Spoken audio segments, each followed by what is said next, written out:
Chapter 1. A Strange Meeting. I was walking home from my office one January evening. It was a Monday. The weather was very cold, and there were some low clouds around the tops of the buildings. Once I'd left the main road, there weren't many people in the dark, narrow streets of Budapest's 13th district. Everything was very quiet. I felt as if the city was waiting for something. As I walked, I thought about what had happened at work. I had argued with one of the Hungarians I work with. It was the first serious problem since I'd arrived. I was trying to think what to do about it, and I was also hoping that my wife, Andrea, had made one of her nice hot soups for dinner. After about 5 minutes, it started to snow heavily, so that the streets were soon completely white. As I was walking along a very dark part of one street, there was the noise of a door shutting loudly inside a building. Then I heard the sound of someone running. Suddenly the street door opened and a man came out of it and ran straight into me. I fell over into the snow, shouting something like, "Hey, watch where you're going!" My words were loud in the empty street. The man turned to look at me for a moment. "Sorry," he said very quietly in Hungarian, before walking quickly away.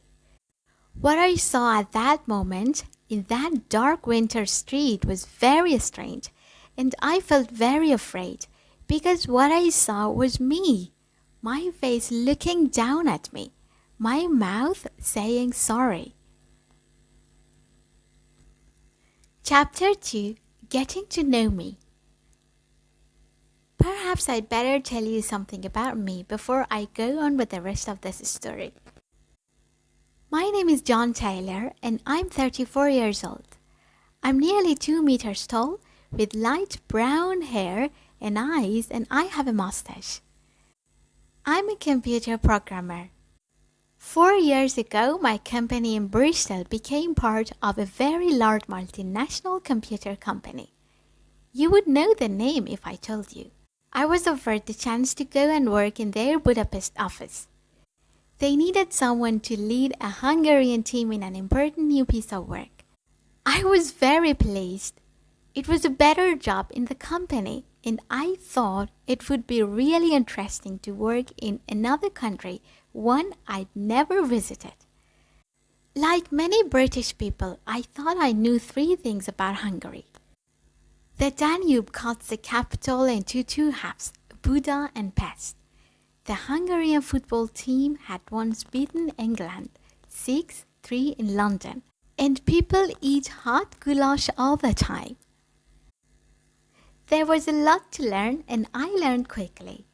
The company sent me to Hungarian language classes at a special school. Hungarian is very different from English. I had one-to-one lessons with a pretty teacher called Andrea. She was a lovely young woman with dark brown hair, blue eyes, and a beautiful smile, and she seemed to understand me very well.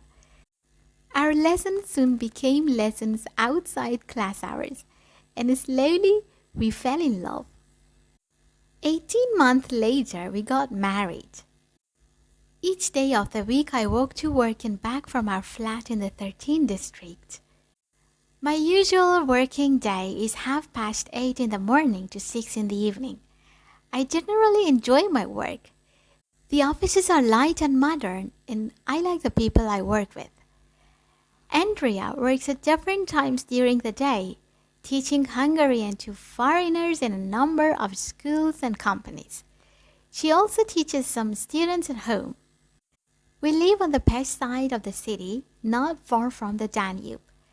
The old part of the 13th district where we live is an area of narrow streets full of small shops, bars, and restaurants. It still feels like an old city. And it was in one of these streets that I met myself. Chapter 3. A Search. Now I'll continue my story. I lay there in the snow for a few moments, trying to understand what had just happened. My first thought was, where has the man gone? I looked along the street and was just in the time to see him turning right at the next corner. I got up immediately, brushed the snow off my clothes and ran after him. He crossed the road and went into another street. When I got to the corner, I saw him going into a doorway. I walked quickly along the empty street and found it was the entrance to a wine cellar. It was under a block of flats, and you had to go down some steps to get it. It was one of those Budapest places where working men meet to drink, talk, and smoke. I looked down the steps. There was a low noise of conversation and a smell of wine and cigarettes coming up to meet me. I stood in the snow for a moment, deciding what to do and looking around me. I had a strange feeling about going down into the wine cellar. I wasn't sure who'd I'd find there. I looked at my footprints. The dark marks my feet had made in the new snow. My footprints. But only my footprints. Where were his? I looked back along the street. There was only my footprints. My mind was running round and round in circles trying to understand what was happening. I stepped down into the wine cellar. It was the first time I had been into that kind of bar. Inside, it was suddenly warm after the winter streets. It was dark, and my eyes took a few moments to get used to the darkness. I looked around me. There was a few men dressed in working clothes, standing in small groups, drinking their wine and talking. I looked over to the bar where I expected to see my man buying a drink. But there was just a young man with fair hair talking to the barman. The place was not very big, and I walked around and looked at everyone carefully. My man was nowhere to be seen. I walked over to the bar. "Where did the man go?" I asked the barman. "What man?" he asked back. "Just before I came in," I said. "There was another man who came in. Where is he?"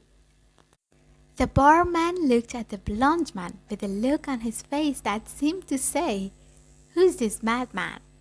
I realized that I sounded strange. "I'm sorry," I started again. "I'm looking for a friend. I thought he had just come here. That's why I came in. Are you sure nobody came in just before me?" "See for yourself," said the barman, showing me the men in the room. "But is there no other room here?" I asked. "Only the toilet," said the barman, looking at the corner. I went over and opened the door. It was cold and dirty and empty. I didn't know what to do. I decided to stay and see what happened. "A glass of dry red wine, please," I said to the barman when I got back to the bar. He gave it to me. I paid, and then I moved over to an empty place. There were no chairs, so I stood up against a high narrow table. A television was on in the corner of the room. I watched the news and waited. Andrea didn't know where I was. Nobody came in or went out. I drank another glass of wine. After an hour, I left. I didn't understand anything, and it was not just because I had drunk too much wine on an empty stomach. "You smell of wine and smoke," said Andrea, as I was standing by the front door, taking off my coat and boots. "What have you been doing?" "Oh, I just went for a drink with Peter," I said. "We argued at work today, and I wanted to talk about it because there is an important meeting tomorrow. Don't think badly of me. I usually tell my wife the truth. It was just that, as I walked home, I had decided it would be better not to say anything about what had happened. When I thought about it, it all sounded so stupid. Someone ran out of a building and knocked me down into the snow. When he turned back to say sorry, I saw that he looked just like me. And then when I followed him, he left no footprints. And he wasn't in the wine cellar I saw him go into. It really was all too stupid, so I told her the story about Peter and kept the truth, if it was the truth, to myself. But now I wasn't sure if I really had seen someone who looked the same as me. But when I went into the bathroom to wash before dinner and I looked at my face in the mirror, I knew that I was right. It wasn't just someone who looked a bit like me. It was me that I'd seen. That night in bed, I couldn't sleep. I kept thinking about what had happened over and over again. Andrea knew something was not right. She moved across the bed and put her arm around me. "What is it, love?" she asked quietly. "Oh, nothing," I replied. "Just those problems at work again. Don't worry," and kissed her. Until I met myself, I had always thought myself to be a normal, intelligent person. I thought I understood more or less how the world around me worked, even my new world in Budapest. But what happened that night in the street had changed something inside me, and I couldn't get it out of my mind. I kept seeing myself on the ground in that dark, snowy street. Looking up at myself, I felt terribly afraid.